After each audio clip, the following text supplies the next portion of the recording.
Magic is being brought to you by Katz Insurance and Blue Ridge Fuel Oil. Championship match, Wes Hamner and Doug Shipley.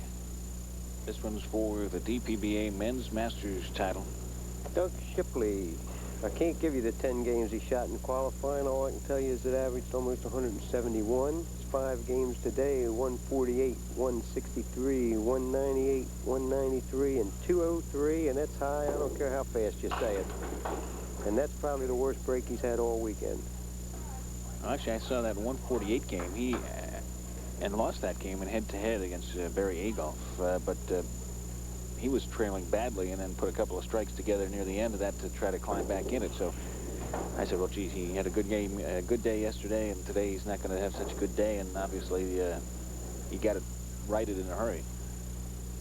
I'll say. That's Doug's wife, Debbie, on the WNBA tour, won a Pro Tour title to her credit. Did real well in the Stros.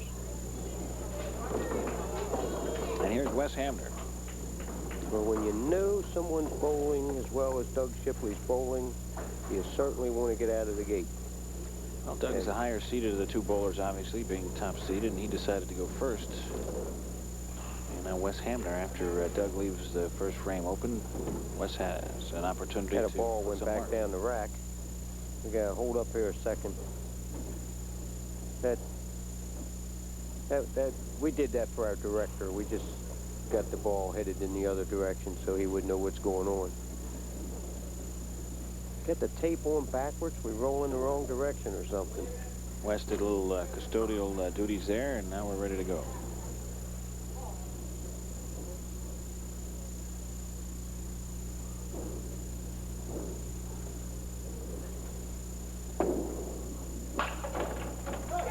Well, if he did have any kind of distraction in terms of going and getting that ball, it didn't show there as he comes up with another strike.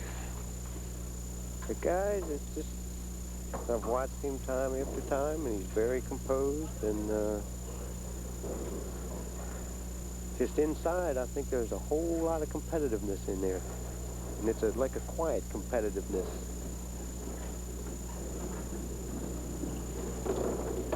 The opponent don't think it's real quiet, but look out. You don't see him jumping up and down, stomping his foot, or whooping it up after a strike. But not too much. I heard him yell, I think, when he threw that triple. He kind of got a little charge in him. 1, 2, 4. Love to come out of the gate, strike spare.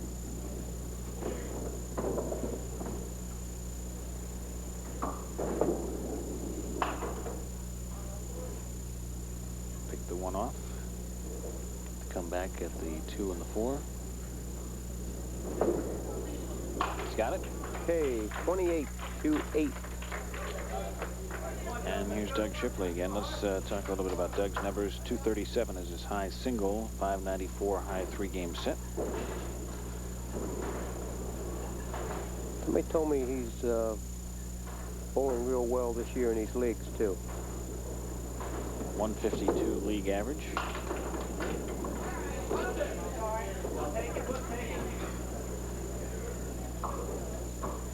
I guarantee you he hasn't done this twice all weekend. You know, the first ball was a little weak and left an odd shot. Now he's missed a head pin. But I think you sort of tend to set expectations of yourself when you're going as good as he's been going. And sometimes after a high like he's been on, the landing can be hard. Because the big scores come natural. You don't really have to work at it. You get in a groove and you just get locked in, and you really think that you're never going to bowl bad again. When you're going bad, quite often you think you'll never bowl well again, and when you're going real good, as Doug's been going, you think that it's just going to keep going, and as soon as you make a mistake, it's very easy to become an analyst, to analyze yourself, and then you get in trouble. The mind, the brain comes back into play. Well, he's got an opportunity for a spare here. It's a big shot to get him back on track. He's 10 pins down. Really needs to hit something that he wants to aim at this point in the match, I think. He did it. Did it. Solid, too. Except kind of the spare. loosens things up a little bit. Yeah, and let's face it, Wes has had 2 matches under his belt to sort of get loosened up and get used to the lights and sort of warmed up. And Doug coming off the side has obviously been sitting a long time waiting for this moment.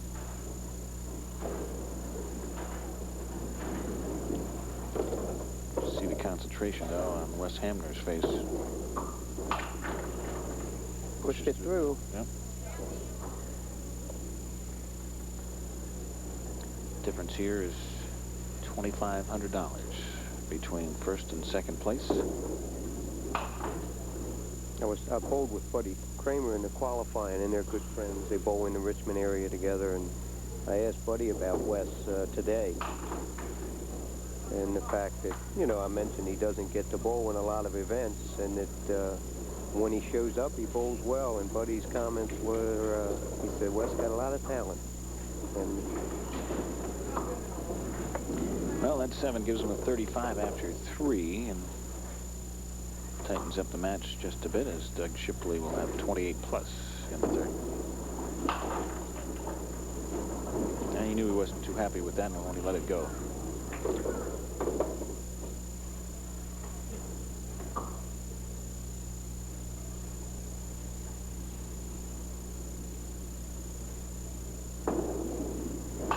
Nice shot. that was a big shot. He was about to have his 3rd open frame in a row.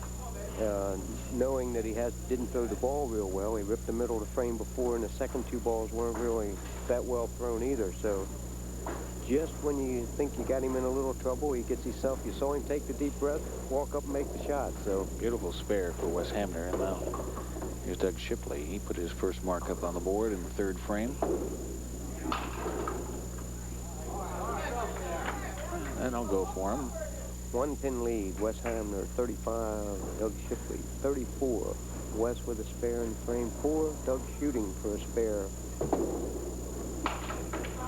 One more? No. Well, I tell you, they're bowling 1 game for $2,500. Right, that's $250 a frame. And I think that things change under those conditions. I guarantee you neither of these bowlers have, and most Duckpin bowlers have never bowled a game for for $2,500, the difference. And I believe it has a little bit of merit.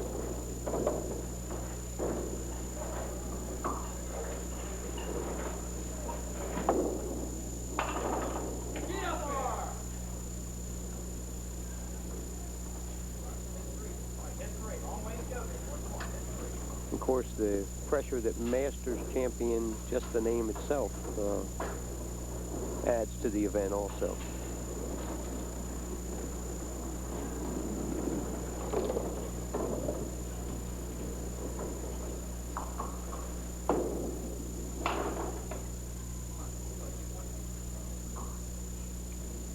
And Doug will try to finish up here with the 3rd ball.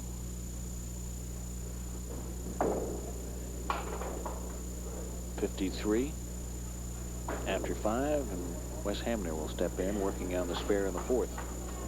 This could be the turning point, Mike, in this match. You have Wes with a 1-pin lead and a count. Doug Shipley open in frame number 5. So Wes has an opportunity to make some things happen here, the 2 frames he's about to bowl.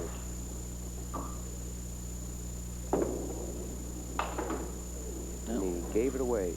Got the arm out. Dropped the ball.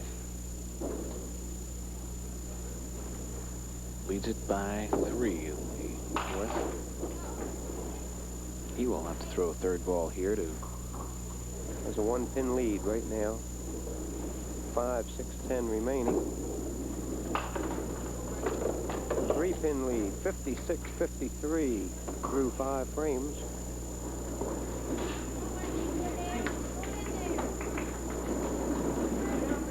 Almost like bowling a 5-frame game for $5,000 to the winner, $2,500 for 2nd place. I'd rather say for 2nd place than for the loser. When you come this far, Yeah. I don't know that you're really a loser. You just finished 2nd. And Wes pushes through the middle here.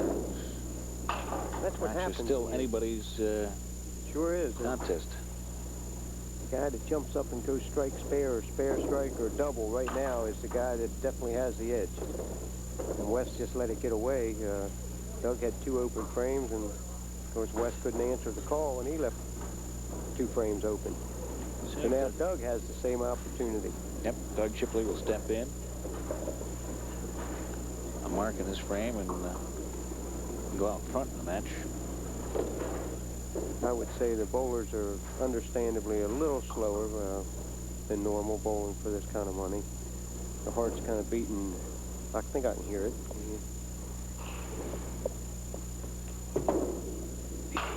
Now there's a strike. First one for Doug Shipley. Big ball. That's Wes Hamner has to be concerned because if Doug gets it rolling. we have a different way of spelling relief in the Duckpin game, and there it is right there. Takes a little, there you see the big sigh, and it just takes a little off of you when you can throw one ball and go back and get another one. You know you have 2 balls to count. He's 1 pin down with the strike. He's kind of little old Mo's coming his direction a little bit right now.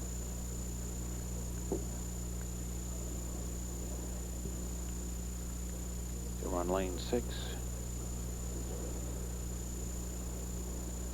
Well off the back of the approach. If you look, he's got more than half of his right foot hanging over the back of the approach. He's on 5. 1, 2, 3, 4, 5 steps in the middle. And you're right back where you come from. No one can make 2 marks in a row and sort of get going. They're not making bad mistakes. They're making little mistakes that are caused by aiming the ball and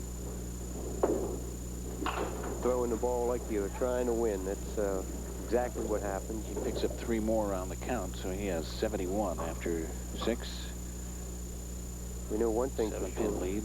There's going to be a new champion. Neither bowler has a star. Yep. So he's got an 80 after 7 frames. Yeah, Wes can do it again, and I still say that if the first bowler makes 2 marks, if it happens, yeah, we're in the Wes's part of the game, aren't we? Previous 2 matches, he came alive in the 7th, 8th, and 9th frames. Let's see what happens here. See the concentration. Nope.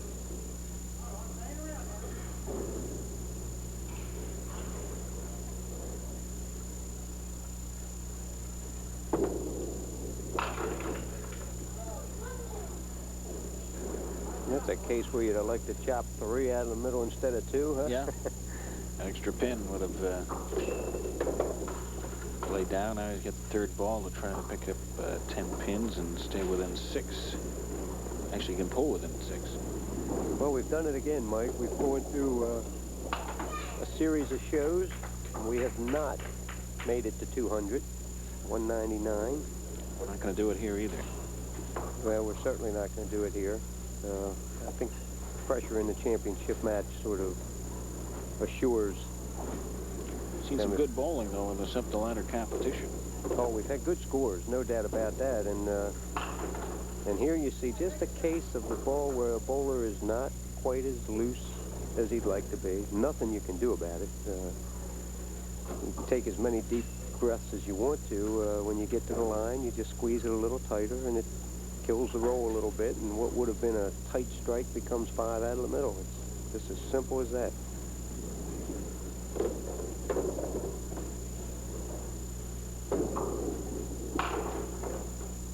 I think Picks up 3 more.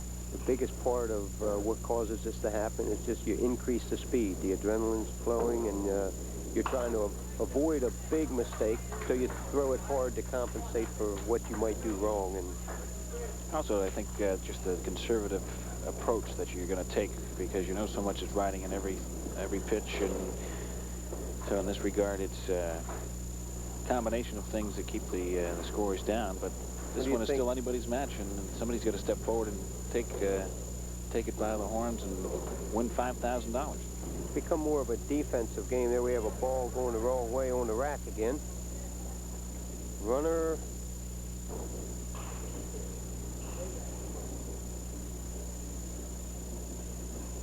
Doug will get it. It's coming right back to him. Well, we've happened to both of them Fair now. play now, yeah. Now, if it turns around, this should be a strike. Well, Doug got a hand for doing a little maintenance work there. Well, you know, something like that just maybe enough to loosen up. Yeah, well, we'll see what happens. Doug Shipley. I retrieved that ball without falling on my face. Now, let me go up here and even get a little applause there. Yep. It's been a very tenseness in the air. It's like we said, it's been a defensive game. It certainly was in the right place to become a strike.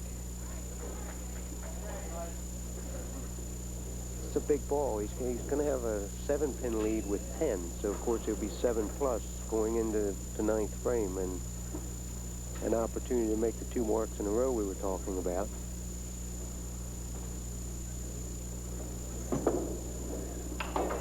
No, got it. Not by much, but enough to make it count. Looks like he hit it right on the button on the score sheet, right? Yeah, there's no indication on the score sheet as to where he hit the pin. No. It just goes down as a full-fledged spare in the 8th frame for Doug Shipley. Here come the balls back up the rack. See if they make it this time. No problem.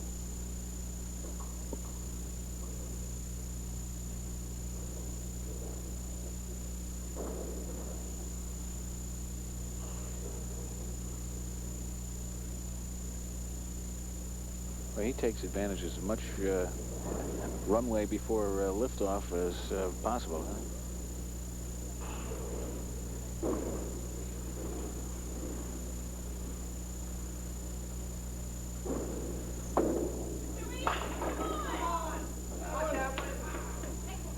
Well, he picked up another pin on the count. I was going to say, I think I'd take that one.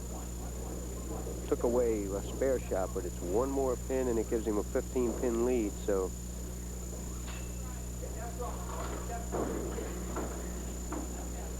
I tell you, with a 15-pin lead, if you're thinking clear, I think I'd go for the shot. I really do, because it just would turn everything in your direction. I think it's worth the gamble, and it's not going to hurt you to leave 1 pin. Let's see what Doug Shipley does here. We'll never know. You could ask him about it afterwards. Only Doug knows.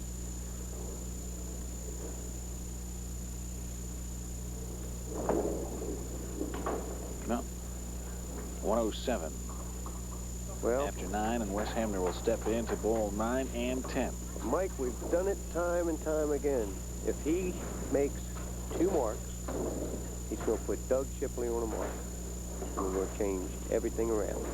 Well, let's see what happens. Wes Hamner in the 9th frame. And I like this position. Got everything to win and nothing to lose.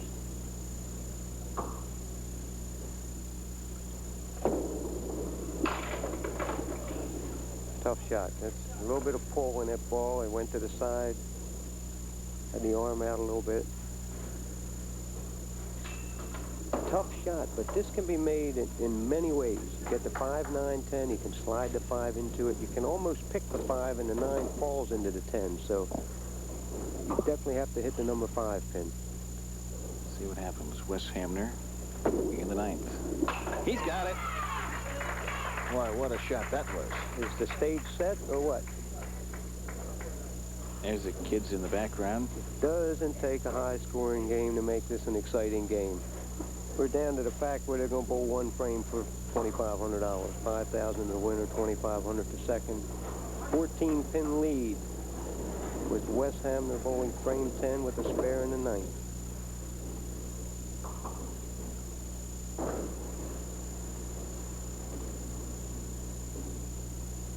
Might be the biggest ball of his life. And he's done it again. The middle has really plagued him this game. It hurt both bowlers, really, Mike. Now he's got to make it.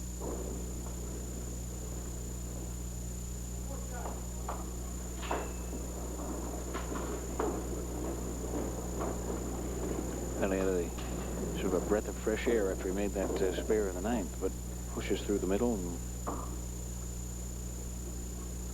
match comes down to this.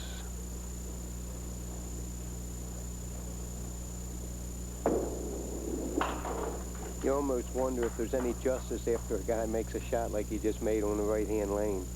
But we're going to have a winner if Doug Shipley can stay behind the line and get 3 pins, and maybe deservedly so. A guy averages 176 for 15 games, jumps up and bowls a 117 game or so, and walks off with the check. So if it's your weekend... It's your weekend, right. I guarantee you. I guarantee he stays behind the line.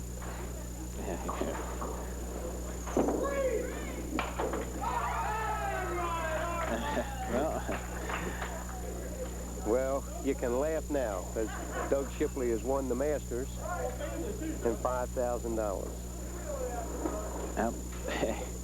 I'll tell you, he didn't take many down that he needed to. It's sure going to damage his average. But I don't think I don't think he really cares about the average. It's not going to hurt his win-loss percentage, is it? No, it's not. He's got 10, and he's got the $5,000. Doug Shipley has defeated Wes Hamner. 117-109. Doug Shipley, Masters champion of the DPBA, and $5,000 richer. And we'll be back to talk to the winner coming up right after this on Duckpin Magic. Welcome back to Fairlanes, Middlesex. I'm Mike Sella. With me, of course, Joe Ryanier. To my left, to his left is Wes Hamner, runner-up, $2,500 winner in the Masters. On my right, Kathy Potts, the manager of this facility for Fairlanes, and on her right is Doug Shipley, the winner. First of all, let's talk very quickly to Wes. Congratulations, Wes. You had to win 3 games to get to the, or 2 games to get to the top 3 to win it all, but you gave us a great show. Congratulations. Thank you very much. I was just fortunate to be there. I'd like to thank Fairlanes for a job very well done. Excellent weekend. Okay, and let's turn to Kathy Potts. She's got a big trophy to hand to Doug Shipley. Congratulations, Doug. $5,000 check as well goes along with that. And Joe Ryanier has that. Congratulations. Doug, congratulations. Great weekend. Well, thank you. I just like to thank Fairlanes also. I don't know what to say. Well, we'll say it for you. Congratulations, and the 1989 Masters champ for the DPBA. And for Kathy and Doug and Joe and Wes, I'm Mike Sella. We'll see you again next week on Duckpin Magic.